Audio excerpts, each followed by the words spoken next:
এই অভিন্ন দেওয়ানি আইনে বলা হয়েছে কেউ একাধিক বিয়ে করতে পারবে না, বহু বিবাহ আইনগত অপরাধ বলে গণ্য হবে। বিবাহ বিচ্ছেদের ক্ষেত্রে সকলের জন্য একই আইনি পদ্ধতি থাকবে। ইসলামে প্রচলিত তালাক, হালালা, ইদ্দত ইত্যাদিকে নিষিদ্ধ ঘোষণা করা হয়েছে। ভারতের উত্তরে হিমালয়ের কোল ঘেঁষা রাজ্য উত্তরাখণ্ড। রাজ্যটি দেবভূম বা দেবতাদের ভূমি নামে পরিচিত। অথচ সেখানে সংখ্যালঘু মুসলিম ও অন্যান্য ধর্মাবলম্বীদের অধিকার খর্ব করে এক বিতর্কিত আইন পাশ করা হয়েছে।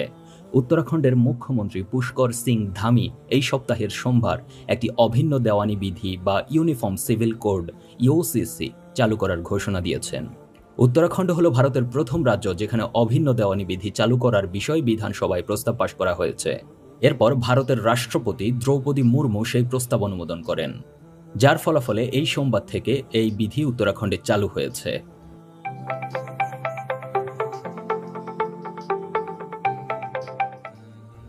এই অভিন্ন দেওয়ানি আইনে বলা হয়েছে কেউ একাধিক বিয়ে করতে পারবে না, বহু বিবাহ আইনগত অপরাধ বলে গণ্য হবে।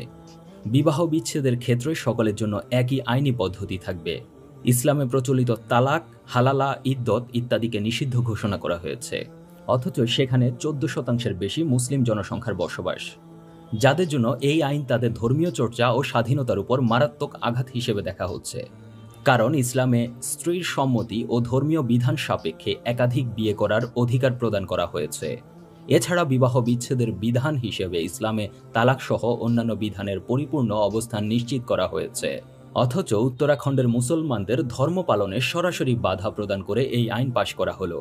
এছাড়া এই আইনে প্রাপ্তবয়স্ক ছেলে মেয়েদের লিভ ইনকে স্বীকৃতি দেওয়া হয়েছে এবং বলা হয়েছে কেউ লিভ ইন সম্পর্কে থাকতে চাইলে তা সরকারের কাছে নথিভুক্ত করে থাকতে পারবে। তাছাড়া লিভ ইনের ফলে যে সন্তান জন্ম নেবে তাকে বৈধ সন্তান হিসেবে স্বীকৃতি দেওয়ার কথা এই আইনে বলা হয়েছে।